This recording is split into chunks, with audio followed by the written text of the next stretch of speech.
is enduring. Gareth Hughes. Kia ora, Mr Speaker. I rise to speak on behalf of the Green Party and join in the Labour and National parties to acknowledge the 70th anniversary of US troops arriving as part of our alliance over World War II. We acknowledge the critical role US Marines played in the defence of the Pacific region against fascist aggression in the 40s. We remember their fallen, just as we remember the fallen of New Zealanders and other allies. On 13th of June 1942, a regiment of the US Army's 37th Division landed at Auckland, and on the next day the 1st Marine Division did so here in Wellington, moving into hastily constructed camp facilities. All in all, about 100,000 US servicemen arrived in New Zealand, with a peak of 48,200 in July 1943. In addition, many thousands of other American sailors, merchant seamen made fleeting visits to the country. It's important to acknowledge why they were here. A month after the Americans arrived in July 1942, New Zealand's military mobilisation, the largest in our country's history, peaked with 159,500 men and women under arms, along with 100,000 in our home guard. Unlike Australia, our men, based on Winston Churchill's urging, remained in the European theatre, mostly in the sands of North Africa or the beaches of Fiji, and were not here to protect us from the threatened Japanese invasion. The threat was real, and we rightly welcomed the American invasion, it was affectionately known, and our guests.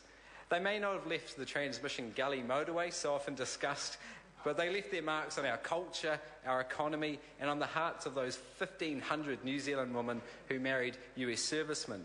Interestingly, as they departed between 1944 and 1946, numerous bride ships, as they were known, departed from New Zealand carrying nearly 1,000 women and nearly 500 children back to the States. 70 years on, it's important to recognise those US servicemen and the people who can still remember it. Many of them will not be around for the 80th anniversary. 70 years on, it's important to acknowledge how New Zealand has changed. 70 years on, it's important to acknowledge that we are now a proud independent nation. 70 years on, 70 years before, foreign policy decisions essentially were made in London, and after the war in Washington. Prime Minister Michael Joseph Savage, who broadcast from his sickbed on the 5th of September 1939, said the immortal words, "Where England goes, we go. Where she stands, we stand."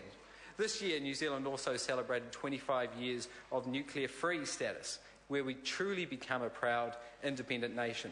We no longer go where England goes, and we no longer stand where Washington stands. We're a proud, independent nation that can celebrate the fact that New Zealand refused to enter Iraq and the part of the illegal coalition of the willing in 2003, and not were privy of part of those human rights abuses committed over there. This was right that we're nuclear-free, and 70 years on, we can celebrate the beginnings of our truly independent standard. Looking forward, as we've built the relationship with the United States, we must ensure New Zealand's independence and urge, as the government puts it, our very, very good friends to abide strictly by the rule of international law in everything they do, and tell them they're being closely watched. Mr Speaker, the Green Party acknowledges those servicemen and their families, and we'd like to pay our respects. The Right Honourable Winston Peters. Mr Speaker, New Zealand First endorses the sentiments behind this